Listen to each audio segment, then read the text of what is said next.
জন্মগ্রহণ করেন। তার বাবা ছিলেন জনকীনাথ বসু এবং মা ছিলেন দেবী প্রভাকারণী দেবী। তার মা তাকে ছোটোবেলা থেকেই নিজের দেশের স্বাধীনতার জন্য নানা কাহিনী শোনাতেন এবং তার থেকে তিনি তার মনে সাহস রাখত।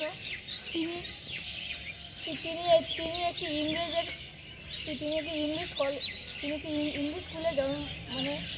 ইংলিশ স্কুলে পড়াশোনা করেছিলেন। সেই স্কুল থেকে তিনি যখন একটি বাংলা স্কুলে পড়তে এলেন, তখন তিনি সেই স্কুলের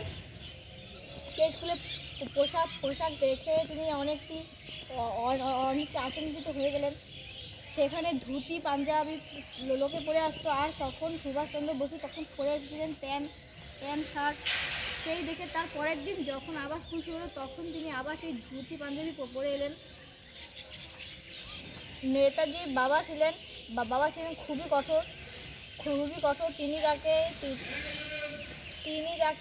তিনি ভেবেছিলেন তার ছেলে স্বাধীনতা সংগ্রামী না হয়ে ভালো পড়াশোনা করে ভালো একটি চাকরি